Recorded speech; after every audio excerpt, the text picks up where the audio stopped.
Weight loss करण्यासाठी खूप प्रयत्न करून सुद्धा रिझल्ट दिसत नाही.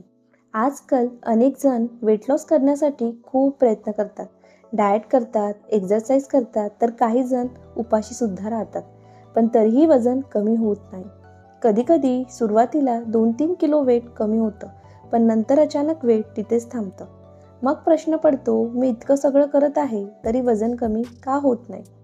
यामागे काही कॉमन चुका असू शकतात, ज्या अनेक लोक नकळत रोज करत असतात. आज आपण अशाच 5 चुका पाहणार आहोत, ज्यामुळे वेट लॉस प्रोसेस स्लो होऊ शकते. जर तुम्हीही वजन कमी करण्याचा प्रयत्न करत असाल, तर हा व्हिडिओ शेवटपर्यंत नक्की बघा. पहिली चूक म्हणजे खूप कमी खाणं. अनेकांना वाटतं कमी खाल्लं की वजन पटकन कमी होईल, म्हणून काही लोक ब्रेकफास्ट स्किप करतात, तर काही जण दिवसभर फक्त सलाड खातात, तर काही जण उपाशी सुद्धा राहतात. पण जर शरीराला पुरेसं अन्नच मिळालं नाही, तर बॉडी सर्व्हायवल मोडमध्ये जाऊ शकते.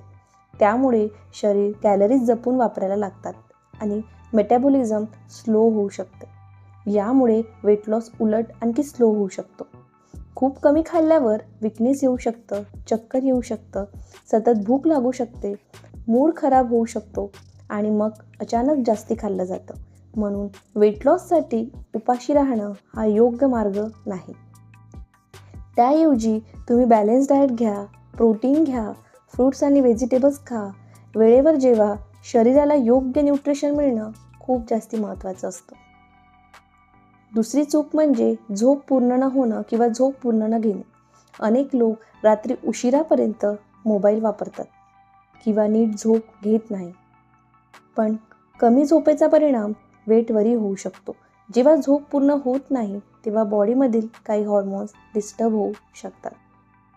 त्यामुळे जास्ती भूक लागू शकते, क्रेव्हिंग वाढू शकतात, गोड खाण्याची इच्छा वाढते आणि दिवसभर थकवा जाणवतो. थकवा असल्यामुळे एक्सरसाइज करायची इच्छासुद्धा होत नाही. हळूहळू याचा परिणाम वेट लॉसवर होऊ शकतो. काही लोक डाएट व्यवस्थित करत असतात, पण झोप पूर्ण नसल्यामुळे त्यांना रिझल्ट दिसत नाही. म्हणून रोज 7 ते 8 तास झोप घेण्याचा प्रयत्न नक्की करा. झोपण्याआधी मोबाईल कमी वापरा. उशिरा कॅफीन घेणं टाळा. चांगली झोप शरीरासाठी खूप जास्ती महत्त्वाची असते. तिसरी चूक, फक्त एक्सरसाइजवर अवलंबून राहणं. काही लोकांना वाटतं मी जिमला जाते म्हणजे काहीही खाल्लं तरी चालेल. पण वेट लॉसमध्ये डाएट आणि एक्सरसाइज दोनही महत्त्वाचे असतात. जर एक्सरसाइज केल्यानंतर जास्ती जंक फूड खाल्लं, कोल्ड्रिंक घेतले, ऑइली फूड जास्ती खाल्लं, तर कॅलरीज पुन्हा वाढू शकतात. कधीकधी लोक 30 मिनिट चालतात आणि मग रिवॉर्ड म्हणून जास्ती खातात. यामुळे वजन कमी होणं कठीण जाऊ शकतं. एक्सरसाइज शरीरासाठी खूप चांगलं असतो, पण त्याचसोबत हेल्दी ईटिंग देखील महत्त्वाची आहे. वेट लॉससाठी रोज थोडं चालणं, हलका वर्कआउट, घरकाम, स्ट्रेचिंग हे सुद्धा उपयोगी ठरू शकतात. लक्षात ठेवा, कन्सिस्टन्सी जास्ती महत्त्वाची आहे, एका दिवसात खूप एक्सरसाइज करण्यापेक्षा. चौथी चूक, स्ट्रेस जास्ती घेणे. आजकाल अनेक लोक सतत स्ट्रेसमध्ये असतात. कामाचा ताण, घरातील जबाबदाऱ्या किंवा पर्सनल प्रॉब्लेम्स. पण स्ट्रेसचा परिणाम वजनावरही होऊ शकतो. स्ट्रेस वाढल्यामुळे काही लोक जास्ती खातात, वारंवार स्नॅक खातात, गोड पदार्थसुद्धा जास्ती खाल्ले जातात. काही लोकांना इमोशनल ईटिंगची सवय लागते, म्हणजे मूड खराब झाला की खाण्याकडे वळणं. त्यामुळे कॅलरीज वाढू शकतात. स्ट्रेसमुळे स्लीपवरही परिणाम होतो आणि मग वेट लॉस आणखी कठीण होऊ शकतो. म्हणून स्वतःसाठी वेळ काढा, मेडिटेशन करा, हलकं म्युझिक ऐका, फ्रेंड्स किंवा फॅमिलीसोबत बोला. मेंटल हेल्थ देखील तितकीच महत्त्वाची असते.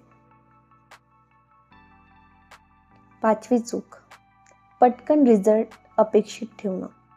अनेक लोक 7 दिवसात किंवा 15 दिवसात मोठा बदल अपेक्षित ठेवतात.